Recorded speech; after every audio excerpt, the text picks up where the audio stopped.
Meus queridos irmãos, um dos solas da reforma, um dos somente da reforma, foi somente as Escrituras.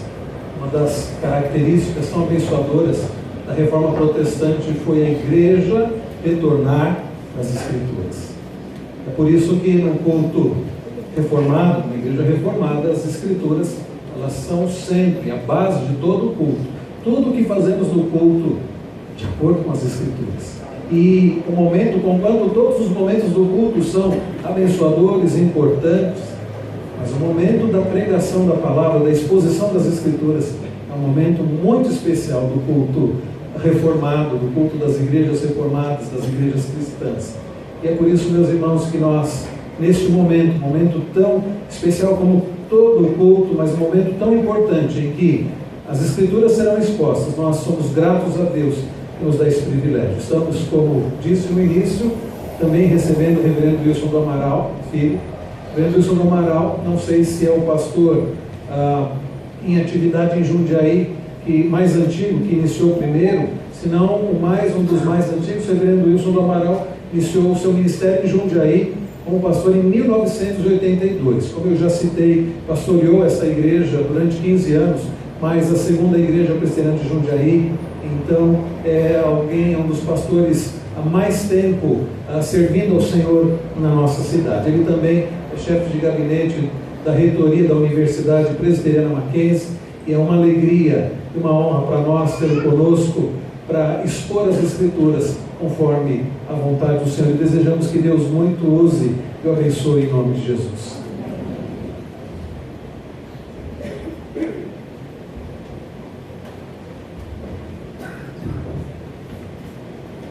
Bendito seja o Senhor nosso Deus, o Deus Pai, o Deus Filho, o Deus Espírito Santo.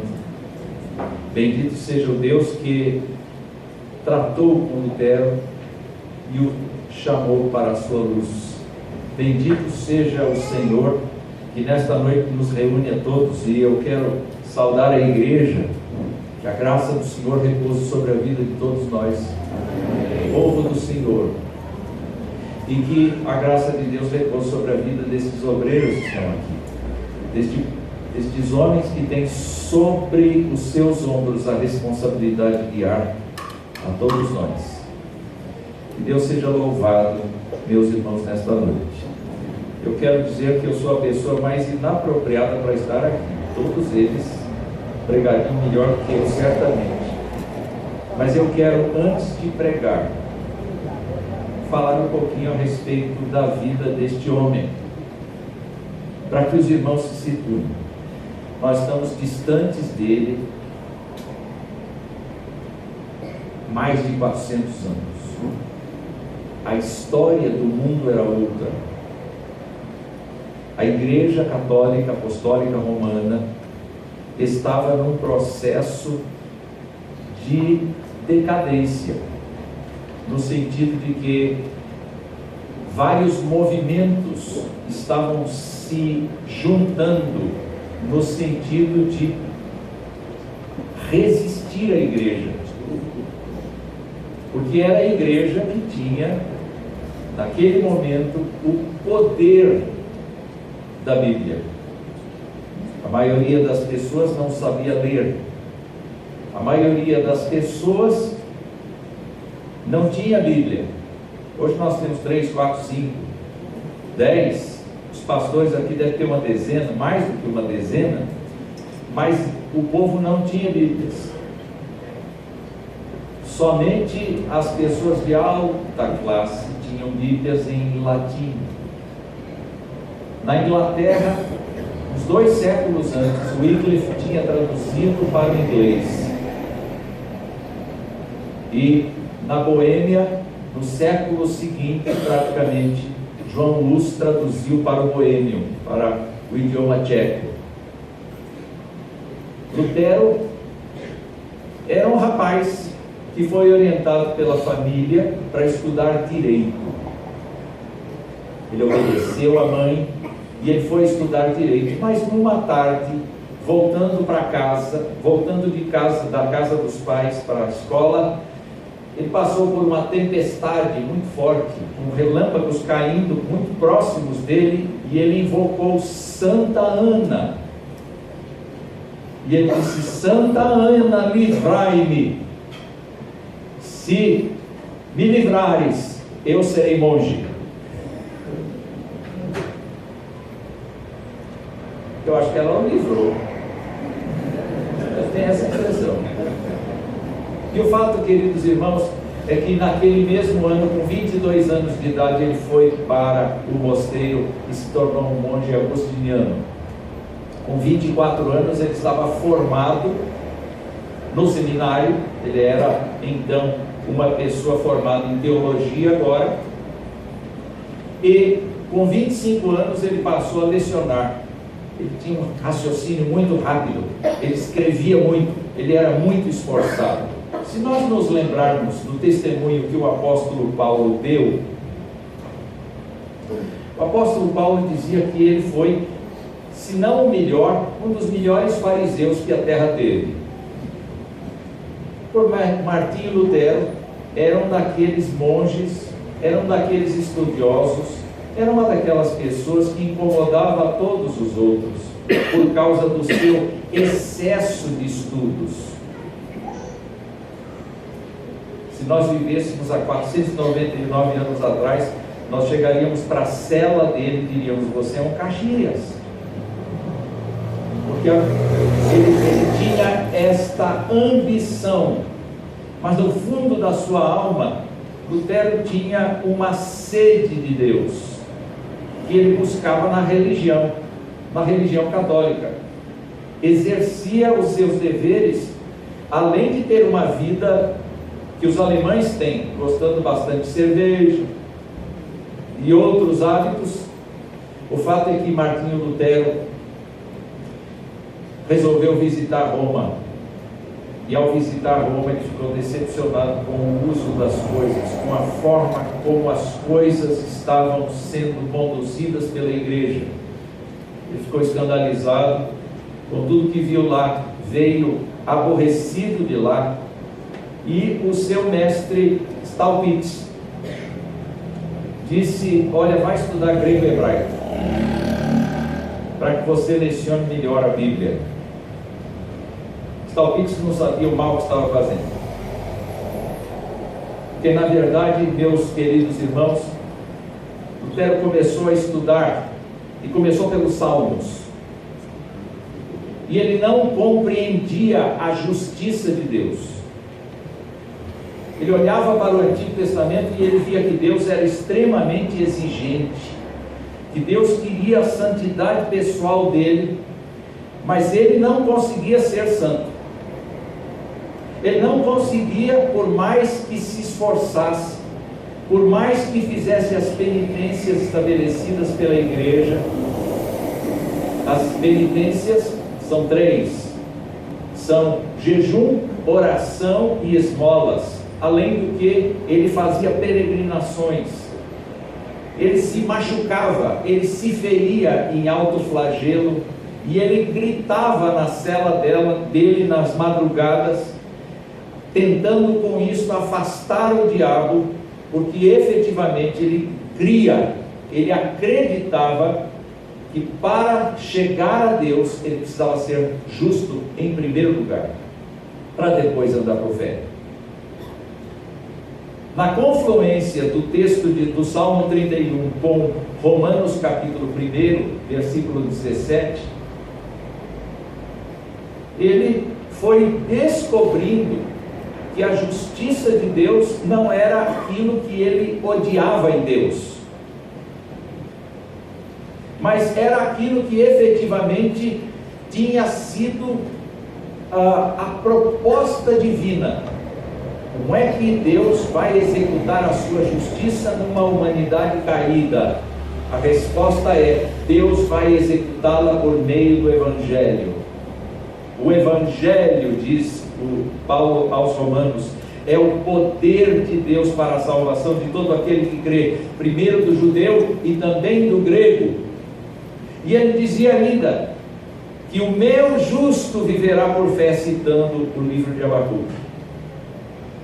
ele compreendeu que Cristo tinha morrido na cruz em favor dos pecadores e era necessário receber a Cristo para andar por fé, porque assim é que Deus justificaria a sua vida, pela graça, mediante a fé. Quando ele descobriu isso, ele começou a pregar sobre isso, insistiu na pregação. Ele era como eu, ele era pastor auxiliar.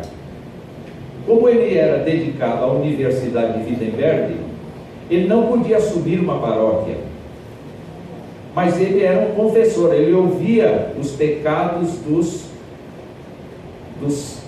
cristãos que chegavam ali, ele impunha aos cristãos que chegavam ali as penitências, ele exercia esse papel, mas absolutamente constrangido, até o dia em que descobriu, pela graça de Deus, pela misericórdia de Deus, pela revelação que Deus lhe fez, ele descobriu que Cristo veio morrer em favor dos nossos pecados.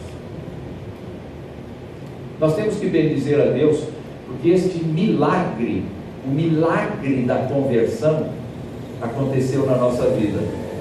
Não importa se nós tenhamos nascido num berço cristão, ou se nós tenhamos conhecido a Jesus Cristo no meio do caminho da nossa existência, não é verdade? Foi necessário um milagre. Um milagre aconteceu em nossa vida quando percebemos que Cristo morreu em nosso lugar.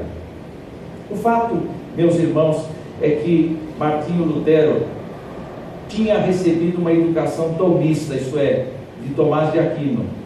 Ele estava acostumado a debater as questões, exatamente no dia que mais tarde seria conhecido como Halloween, exatamente um dia antes da reza por todos os santos e 2 dias antes da reza pelos defuntos, coisa que a igreja instituiu no século XIII. A história nos conta que Martinho Lutero naquele dia não fez missa, simplesmente fechou a igreja na hora da missa, e na hora da missa ficou na porta com aquele papel lá, e ali estavam escritas 95 ideias, 95 teses, 95 afirmações que ele queria debater na universidade. Mas o que ele não esperava é que 15 dias depois, toda a Alemanha conhecia quais eram as 95 teses. Dentro das teses, a maior parte delas era dedicada a 2 coisas só, que a igreja praticava: a penitência e a indulgência. Vamos entender a penitência. A penitência é, ainda hoje, o expediente da Igreja Católica Romana, pelo qual ela demanda da pessoa que pecou o pagamento do seu pecado. É por isso que é comum a gente ouvir uma sentença desse tipo: pelo seu pecado vá lá e reze 10 Ave Marias, 10 Padre Nossos. Porque a pessoa, ao fazer isso, estará pagando por seu pecado. Nós nos lembramos exatamente o que a Escritura diz.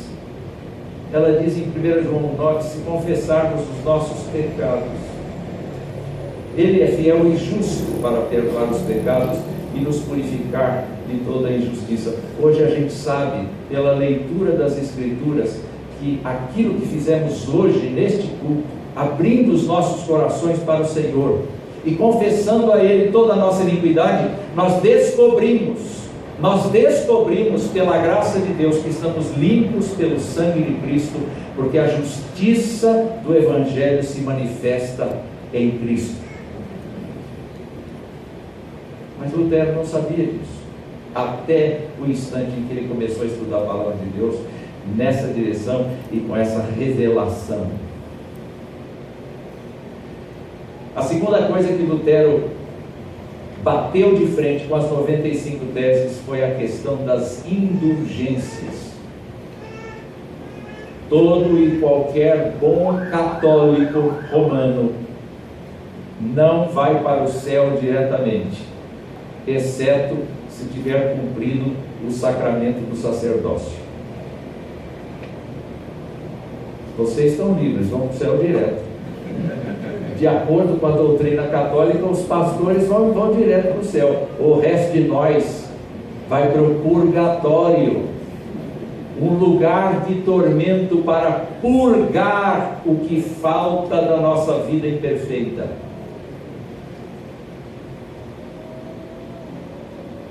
É por isso que quando um crente em Jesus Cristo diz assim: eu sei,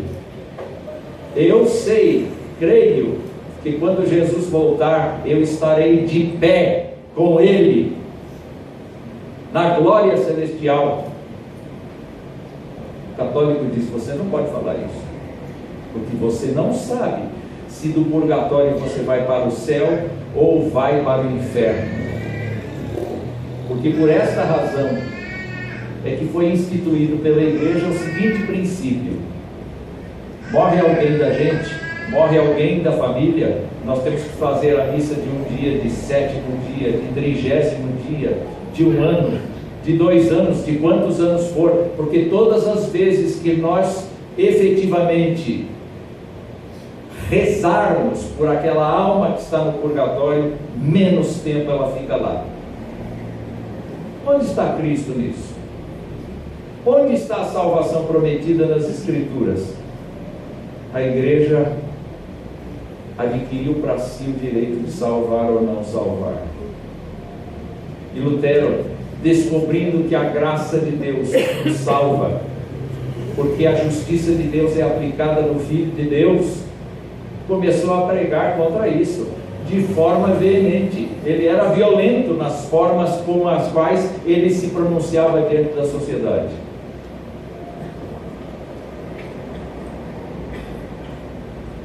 Para ele não foi fácil. Para ele houve perseguição, houve tentativa de homicídio, houve excomunhão da igreja. A vida dele se tornou uma vida diferente, muito diferente daquela que ele tinha pensado acontecer. Nós estamos hoje comemorando 499 anos do dia em que ele fechou a porta da igreja e fixou as suas teses lá. Nós não estamos comemorando o calvinismo, nós não estamos comemorando o arminianismo, nós estamos comemorando o dia em que o Senhor deu coragem a este padre para protestar contra a teologia, contra a doutrina eclesiástica do seu tempo.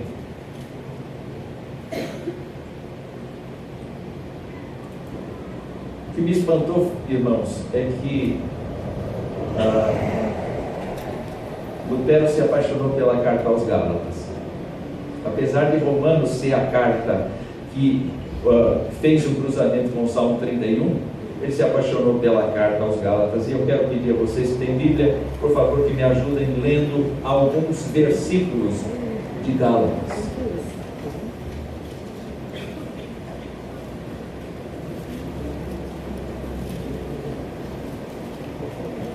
Quero pedir à igreja que leia no capítulo 1, os versos 3 a 5.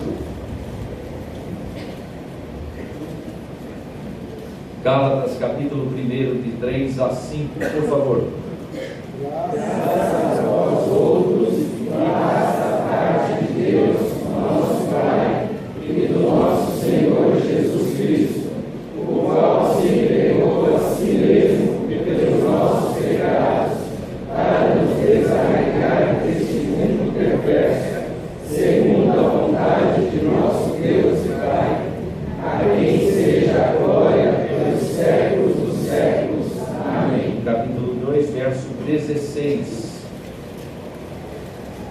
Sabendo o homem não é justificado por obras da lei, e sim mediante a fé em Cristo Jesus. Também temos crido em Cristo Jesus, para que fôssemos justificados pela fé em Cristo, e não por obras da lei, pois por obras da lei ninguém será justificado. versos 19 e 20. Porque eu, mediante a própria lei, morri para a lei, a fim de viver para Deus. Estou crucificado com Cristo. Logo, já não sou eu quem vive, mas Cristo vive em mim. E esse viver que agora tenho na carne, vivo pela fé no Filho de Deus, que me amou e a si mesmo se entregou por mim. Capítulo 3, versos 6 a 14, é um trecho longo. Vamos ler. É o caso de Abraão, que creu em Deus, e isso lhe foi imputado para a justiça. Sabei, pois, que os da fé é que são filhos de Abraão. Ora, tendo a Escritura previsto que Deus justificaria pela fé os gentios, preanunciou o Evangelho a Abraão: em ti serão abençoados todos os povos, de modo que os da fé são abençoados com o freio de Abraão. Todos quantos, pois, são das obras da lei, estão debaixo da maldição, porque está escrito: maldito todo aquele que não permanece em todas as coisas escritas no livro da lei, para praticá-las. E é evidente que pela lei ninguém é justificado diante de Deus, porque o justo viverá pela fé. Ora, a lei não procede da fé, mas aquele que observar os seus preceitos, por eles viverá. Cristo nos resgatou da maldição da lei, fazendo-se Ele próprio maldição em nosso lugar, porque está escrito: maldito todo aquele que for pendurado em madeiro, para que a bênção de Abraão chegasse aos gentios em Jesus Cristo, a fim de recebêssemos pela fé o Espírito prometido. Capítulo 5, versículo 1. Para a liberdade foi que Cristo nos libertou. Permanecei, pois, firmes, e não vos submetais de novo à ajuda de escravidão. Que Deus nos abençoe. Eu queria destacar apenas o verso 4 e o verso 5 do primeiro capítulo. Vocês podem imaginar que na vida de uma pessoa crédula, uma pessoa desejosa de efetivamente encontrar-se com Deus, muitas vezes o caminho que ela escolhe é o caminho da religião. Esse foi o caminho escolhido por Lutero. Na sua religião, Lutero encontrou a seguinte fórmula para que uma pessoa encontre a paz de Deus em seu coração. Ela precisa seguir o abecedário da religião. Ela precisa seguir as normas, as fórmulas da religião. E ele seguiu. E muita gente segue, entendendo que com isto satisfará a justiça de Deus. Quando Lutero comentou este versículo de número 4, ele chamou a atenção para o método com o qual ele estudava. Ele fazia perguntas ao texto. E a primeira pergunta que ele fez no versículo 4 foi: Cristo entregou o quê? Porque ele tinha visto que no Antigo Testamento, Deus tinha exigido que as pessoas entregassem pelos pecados cometidos um animal, a fim de que esse animal fosse sacrificado e o sangue desse animal fosse colocado exatamente no altar, nas bordas do altar, para que a pessoa fosse para casa com o espírito pacificado. Ele comenta o fato, quando nós olhamos para a Escritura, nós percebemos que Cristo não entregou nenhum presente, Cristo não entregou nenhuma oferenda, Cristo não entregou nenhum carneiro, nenhuma pomba, Cristo não entregou qualquer objeto. Eu quero chamar a sua atenção para o fato de que Cristo entregou a si.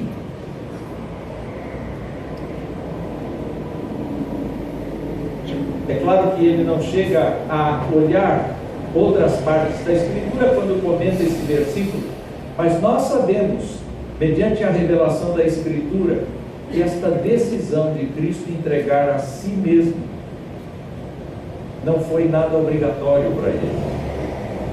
Falando aos seus discípulos, Jesus disse: olha, eu espontaneamente dou a minha vida, eu a dou para a receber, eu entrego a minha vida, porque esta é a vontade de meu Pai. Quando é que foi que Cristo decidiu estas coisas? A Bíblia nos conta que Deus, no conselho da sua vontade, antes mesmo da fundação do mundo, já havia decidido que Jesus Cristo viria à terra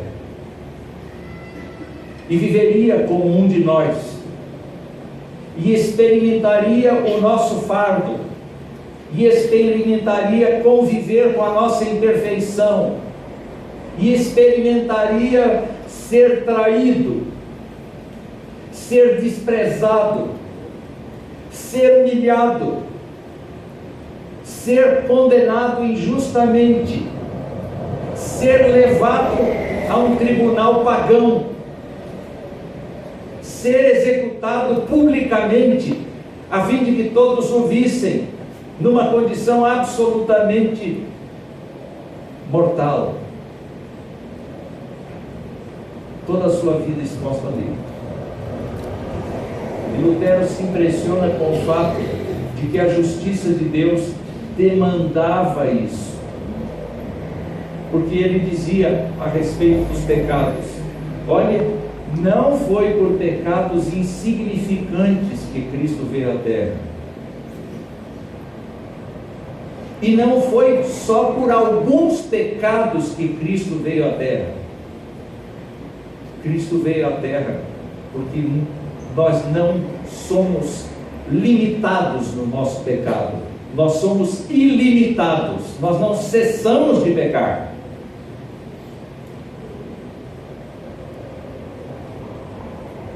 Então, quando ele olha para a Escritura, ele diz assim: Cristo entregou a si mesmo, e não foi por um reino, não foi por uma recompensa, não foi por um presente que ele viesse a receber depois, que Cristo se entregou ao Pai. Cristo se entregou na cruz, Cristo se entregou por conta de nossas ofensas a Deus. Lutero não podia ficar calado mais depois que ele entendeu isso.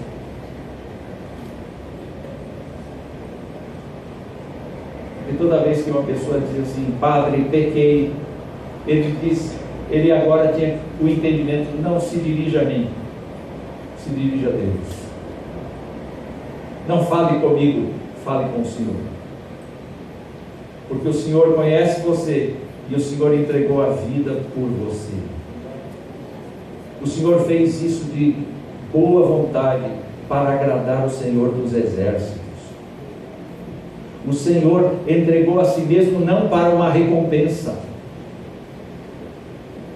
O Senhor entregou a vida por você e por mim, porque Ele te amou. Ele me amou. Lutero compreendeu o amor do Senhor.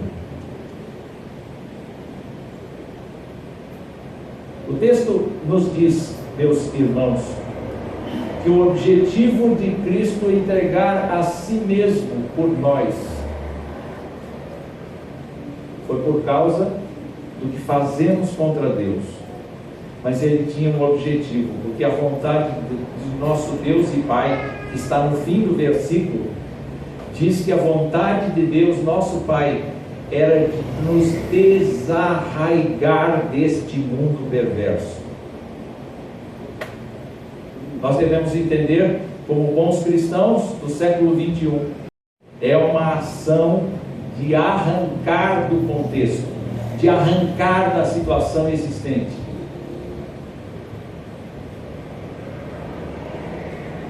Eu acho que a maioria de nós não faz ideia do que seja o pecado para Deus.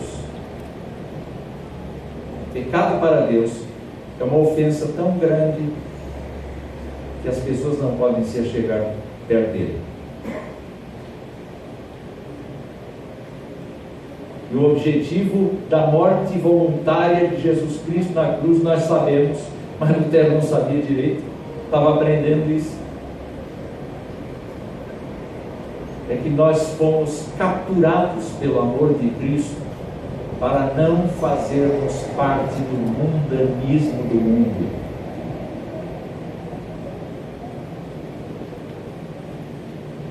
Quando Jesus orou pelos discípulos, Jesus pensou exatamente no significado desse desarraigar. E eu queria convidar vocês para abrirem sua Bíblia lá em João 17, só para vocês entenderem e recordarem.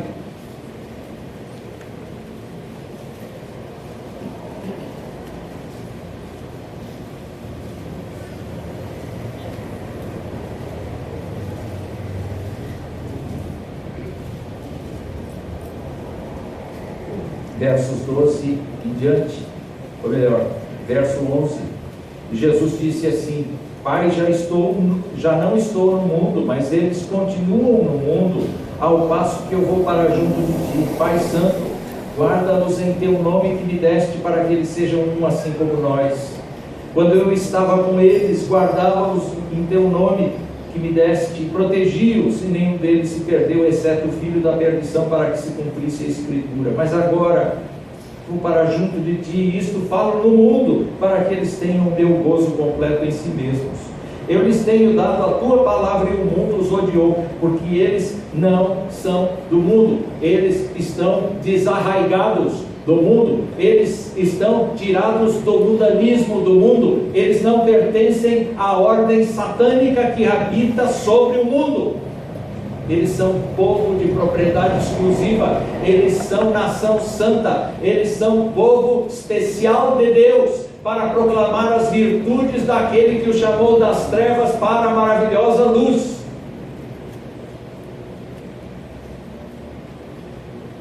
E Jesus continua dizendo: não peço que os tires do mundo, e sim que os guardes do mal. Nossa missão é ficar aqui. Enquanto Jesus Cristo não nos chamar, nossa missão é ficar aqui. Mas todo crente deve saber que o dia em que Jesus Cristo alcançou sua vida, como alcançou a vida de Lutero, esse crente não tem mais o direito de entregar a sua vida ao mundanismo do mundo. Deve admirar a natureza, glorificar o Criador, exaltar o Senhor por causa dos pássaros, das flores, das montanhas, das florestas, deve preservar a natureza, deve ajudar os outros, deve praticar assistência social aos outros, não tem dúvida disso, mas não deve se enquadrar no mundo dos mundanos.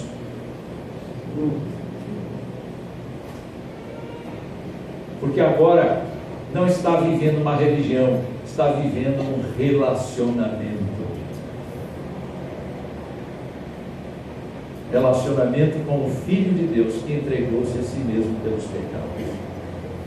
Lutero disse assim: preste atenção, ele efetivamente entregou-se na cruz pelos nossos pecados. Repita comigo, Lutero dizia, nossos. Quando o diabo disser assim, olha, você não está salvo, repita para o diabo. Ele sempre conversava com o diabo, ele gostava do diabo. Ele era amigo do diabo, não era reverendo Tales. Reverendo Tales, nosso historiador, sabe disso. Ele gostava de conversar com o diabo. Ele diz assim, se o diabo vier com essa insinuação, você diga ao diabo, diabo, uma faca na tua garganta, porque Cristo morreu pelos meus pecados. E ele descobriu então que viver com Cristo ia significar levar no seu corpo as marcas de Cristo. É isso que quer dizer nós nos desarraigarmos desse mundo, ou sermos desarraigados desse mundo, extraídos dele, extraídos do modo de pensar das pessoas, extraídos da forma com que as pessoas conduzem as suas vidas e as suas crenças, os seus negócios, as suas vidas, enfim.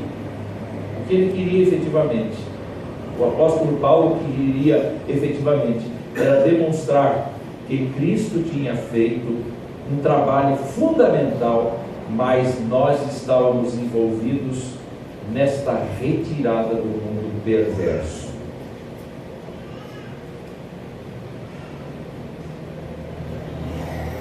Então, não é porque somos protestantes que devemos dar glórias a Deus, é porque somos filhos. Nós devemos louvar o Senhor, porque assim como aquele homem 499 anos atrás não concordou mais com as ideias da sua religião, partiu para um relacionamento, para uma vida intensa com o seu Senhor e Salvador, na confiança de que ele tinha sido desarraigado desse mundo perverso. Ele tinha que continuar vivendo na sua cidade, ele tinha que continuar escrevendo, trabalhando, comendo, estudando, ele tinha que viver, ele tinha que prestar contas da sua administração terrena, mas agora ele sabia que o seu dono era outro, não as obras que ele tentava usar para justificar-se diante de Deus, mas agora ele tinha observado que ele precisava simplesmente crer, confiar, depender, obedecer e descansar no Filho de Deus. Baixe a sua cabeça um pouquinho. Se pergunte,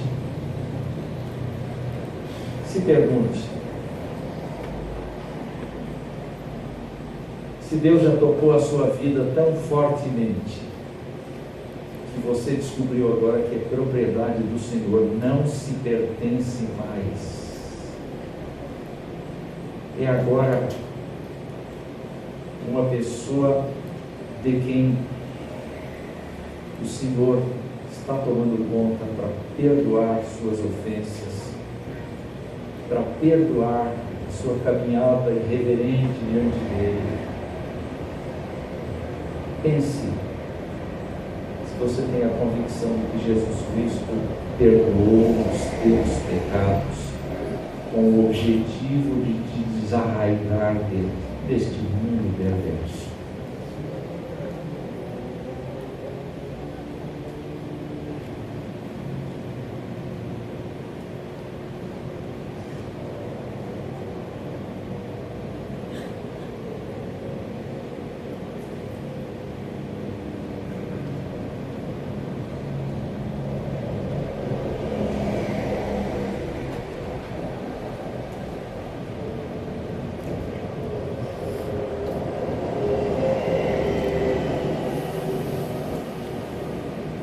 Senhor Deus, eterno Pai, nosso Criador, nosso Salvador, bendito seja o Teu nome. Nós nos alegramos em Ti, ó Deus, porque descobrimos na Tua palavra em qualquer época da história, a mensagem do Evangelho manifesta a tua justiça, que é depositar sobre os ombros de nosso Senhor e Salvador Jesus Cristo os nossos pecados. Nós te agradecemos porque Jesus Cristo não usurpou o lugar de Deus, mas em obediência completa veio a este mundo em carne, habitou entre nós, foi reconhecido em figura humana, foi humilhado, crucificado, desceu à sepultura, ao lugar dos mortos, experimentou a morte física, mas ressuscitou ao terceiro dia, está vivo e está à tua direita, reinando até que o último inimigo, a morte, seja destruída. Nosso Deus, nós olhamos para esta palavra que Lutero entendeu como a tua justiça em Cristo. Nós compreendemos, ó Deus, que devemos então nos esforçar para não manter a tradição protestante, mas para manter o testemunho, o bom nome de nosso Senhor e Salvador Jesus Cristo, vivendo neste mundo com paciência e perseverança, olhando para o autor e consumador da nossa fé.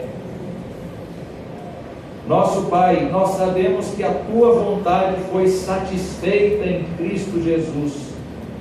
Não há mérito nosso, nenhum pecado nos daria direito de exigir do Senhor qualquer coisa. Pelo contrário, o salário do pecado é a morte. Mas nós te damos graças, porque um dia Cristo nos alcançou, para vivermos uma vida de justiça sob a justiça de Deus, uma vida de santidade, uma vida de alegria, uma vida de louvor, uma vida de bênção na vida dos outros, uma vida, ó Deus, onde os problemas, as lutas e as aflições cooperam para o bem daqueles que amam a Deus. Ó Deus, nós suplicamos que o Senhor abençoe este povo reunido em teu nome, e que nós possamos te glorificar, porque aquele dia histórico não foi obra de Lutero, mas foi obra do teu Espírito e da palavra, foi obra do Senhor. Nós sabemos que Cristo está vivo, porque podemos contemplar no decorrer da história gente como Lutero, gente anterior a Lutero, os pré-reformadores, e depois os outros que se juntaram a Lutero e que nos deram posicionamentos doutrinários de acordo com a tua palavra. Nós pedimos que o Senhor abençoe aqueles que ainda seguem os ritos e imaginam, ó Deus, que pelos ritos serão agraciados com a tua salvação. Ajuda, Senhor, tua igreja a testemunhar o verdadeiro Evangelho, e abençoa, Deus, todos aqueles que hão de se salvar para que se encontrem com Jesus Cristo. Nós suplicamos que o Senhor nos use como instrumentos da tua pregação em toda parte, em nome de Jesus. Amém. Louvado seja o Senhor, irmãos. Deus abençoe a igreja.